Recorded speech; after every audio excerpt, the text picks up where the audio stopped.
అస్సలాముఅలైకుం. చాలా సంతోషం.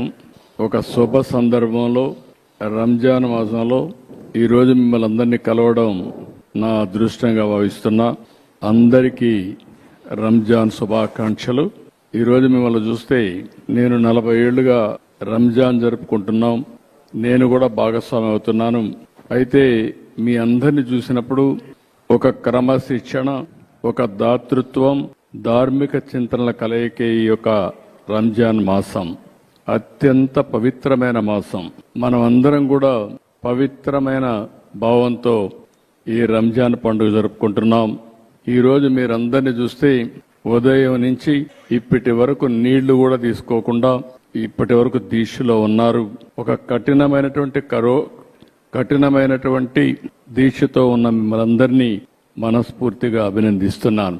ఇది ఒక గొప్ప ఆచారం, పవిత్రమైన ఆచారం. ఉదయం నుంచి ఖురాన్ చదవడం, ప్రార్థనలు చేయడం, ధ్యానం చేయడం, అదే మరి ఇతరులకు సహాయం చేయడం, ఇలాంటి మంచి పనులు చేసి ఒక పాజిటివ్ దృక్పథాన్ని అలవర్చుకుని మీరు మీ కుటుంబాలు ఆనందంగా ఉండడం కోసం పనిచేస్తున్నారంటే, అదే సమయంలో సమాజం కోసం కూడా మీరు దోహా చేస్తున్నారు. దానికి మనస్ఫూర్తిగా మిమ్మల్ని అందరినీ అభినందిస్తున్నానని చెప్పి కూడా నేను మీకు తెలియజేస్తున్నాను. ఈ రోజు మనందరికీ ఖురాన్ నేర్పించినటువంటి ఒక మంచి గుణం, డబ్బులుండేవాళ్లు వేరే వాళ్ళకి సహాయం చేయడం. ఇది ఒక పవిత్రమైన ఆశయంతో మీరందరూ ముందుకెళ్తున్నారు. అలాంటి సమయంలో మరొక్కసారి మిమ్మల్ని మనస్ఫూర్తిగా అభినందిస్తున్నాను. ఇప్పుడే కాదు, మొట్టమొదటి నుంచి కూడా తెలుగుదేశం పార్టీ మైనారిటీలతో అనేక కార్యక్రమాలతో అనుబంధం ఉంది. ఈ రోజు ఈ రాష్ట్రంలో సమైక్య ఆంధ్రప్రదేశ్ లో ఏమైనా జరిగిందంటే అది తెలుగుదేశం పార్టీ హయాంలో ముస్లింలకు న్యాయం జరిగింది తప్ప ఇంకోటి కాదు.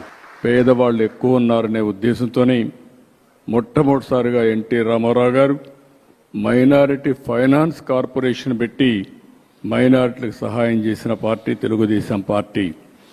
నేను ముఖ్యమంత్రిగా ఉన్నప్పుడు ఆ రోజు మీరు ఒక్కసారి చూస్తే ఉర్దూ అంత మునుపు ఆందోళన చేసేవారు. ఎన్నో ఆందోళన చేస్తే 13 జిల్లాల్లో సమైక్య ఆంధ్రప్రదేశ్లో ఉర్దూను 2వ భాష చేసిన పార్టీ తెలుగుదేశం పార్టీ అని చెప్పి కూడా నేను మీకు తెలియజేస్తున్నా. ఇదే కాకుండా హైదరాబాద్లో ఒకప్పుడు మక్కాకి వెళ్ళాలంటే బాంబేకి వెళ్ళేవాళ్ళు. అలాంటిది హైదరాబాద్లో బ్రహ్మాండమైన ఇక్కడే ఫరూక్ గారు ఉన్నారు.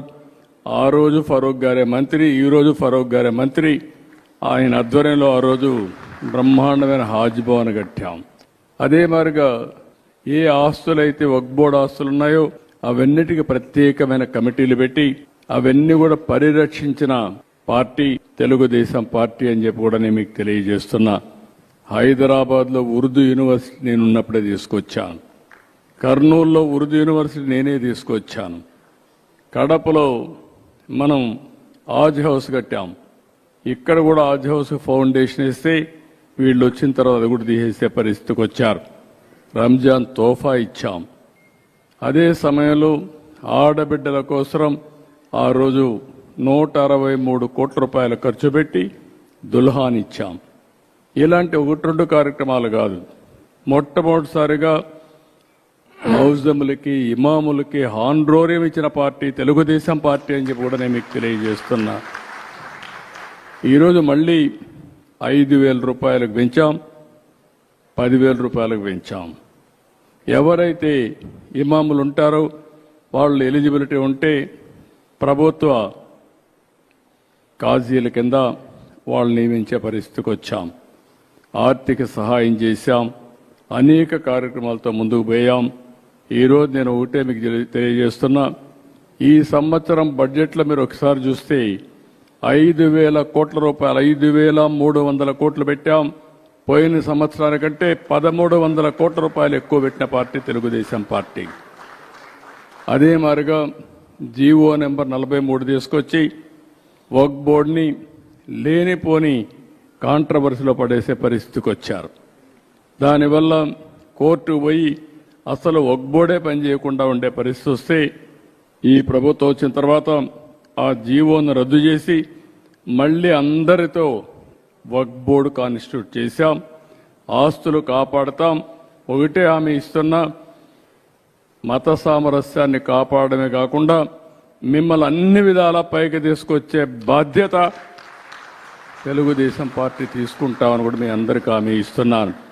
ఈ పవిత్రమైన మాసంలో మీరందరూ కూడా మీరు సంపాదించుకున్న డబ్బుల్లో కొంత ఖర్చు పెడతా ఉంటారు పేదల కోసం. ప్రత్యేకంగా జకాత్ అనే కార్యక్రమం పెట్టుకొని ఈ జకాత్తో పేదలకు సహాయం చేసే గుణం ఉండే కమ్యూనిటీ ఈ ముస్లిం సోదరమండలని చెప్పి కూడా నేను మీకు తెలియజేస్తున్నాను. నేను అందుకే ఈ పవిత్రమైన మాసంలో నేను ఒక కార్యక్రమానికి శ్రీకారం చుట్టాను. జీరో పావర్టీ P4 కార్యక్రమం.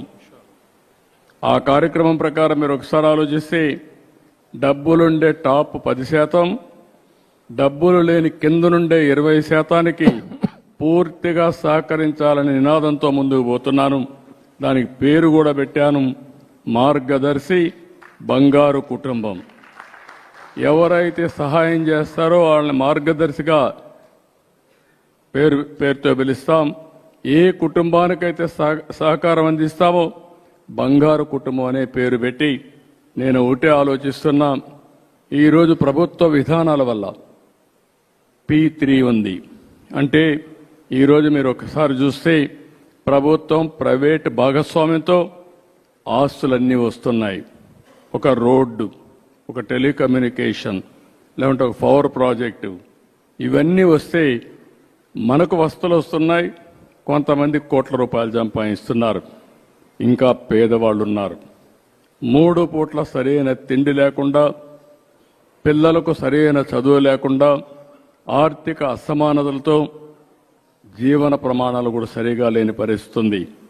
అందుకే నా జీవితంలో ఒకటే ఆలోచించాను, పేదవాళ్లతో నేను ఉండాలనేది నా జీవిత ఆశయంగా ఎంపిక చేసుకున్నా. అందుకనే మీరు చూసినప్పుడు జీరో పావర్టీ P4 అన్నాను. 100% పేదరికం నుంచి పేదవాళ్ళని పైకి తెచ్చే కార్యక్రమానికి శ్రీకారం చుడతాను. ఈ సంవత్సరమే 30వ తారీఖున ఈ కార్యక్రమాన్ని శ్రీకారం చుట్టి ముస్లిం సోదరులు ఎవరు పేదవాళ్ళున్నా వాళ్ళని అన్ని విధాలా పైకి తీసుకొచ్చే బాధ్యత ఈ ప్రభుత్వం నేను తీసుకుంటామని చెప్పి కూడా నేను మీకు తెలియజేస్తున్నా. ఈ రంజాన్ మాసంలో మీరు కూడా దువా చేయండి. మన అందరం కూడా బాగుండాలి, అందరం కూడా ఆర్థికంగా పైకి రావాలి. మీకు ఎప్పుడు నేను అండగా ఉంటాను. అన్ని విషయాల్లో మీతో కలిసి వస్తానని చెప్పి మరొక్కసారి మీ అందరికీ తెలియజేసుకుంటూ అందరికీ నమస్కారాలు, ధన్యవాదాలు. Thank you.